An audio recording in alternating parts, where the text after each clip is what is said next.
ngajarin critical thinking, tapi kok ngewajarin gender bias sih? Sometimes you need to have the gender bias dalam artian bisa jadi ini butuh treat differently gitu loh, Mak. This is a lot to unpack, but I'm going to try my best ya. Laki-laki dan perempuan kan beda. Apakah karena mereka punya perbedaan biologis berarti butuh treated differently, butuh viewed differently? Yes. Let's be clear, feminism nggak pernah bilang laki-laki dan perempuan itu sama.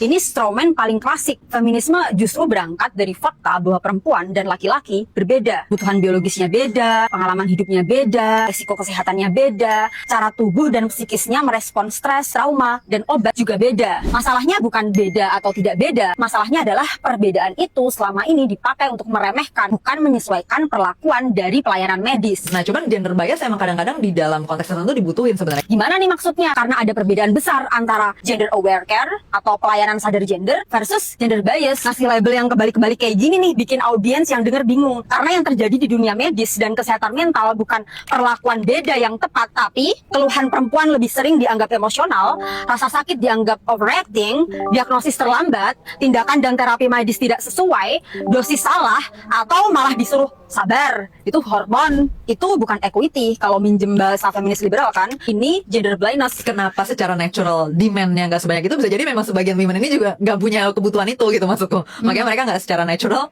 advocate for that gitu kan, karena bukan kebutuhan mereka. Ini argumen yang kelihatannya pluralis, tapi secara struktural cacat. Kenapa? Karena banyak perempuan tidak sadar bahwa yang mereka alami itu bias. Banyak yang terbiasa didismiss jadi menganggapnya normal. Banyak yang masking, terutama perempuan dengan ADHD, autisme, atau trauma. Banyak yang underdiagnose atau misdiagnose bertahun-tahun. Kalau kita mau belain gender bias, pakai definisinya Kania, tapi kok data justru menunjukkan kebutuhan spesifik perempuan diabaikan. Gender bias ini gak dipakai untuk menyesuaikan kebutuhan perempuan, tapi hanya melakukan diskriminasi karena malas mengakomodasi, yang pada akhirnya bikin sering terjadi misdiagnose atau underdiagnose.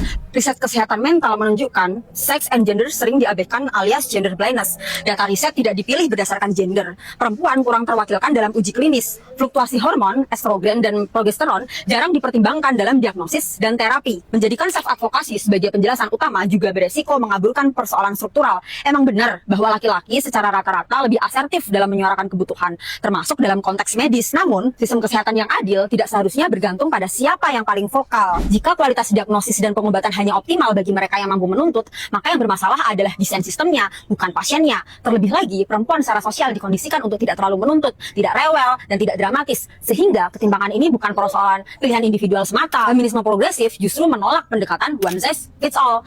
Perbedaan kebutuhan antara laki-laki dan perempuan, bahkan individu dalam gender yang sama, menuntut pendekatan yang kontekstual, bukan bias yang disamaratakan.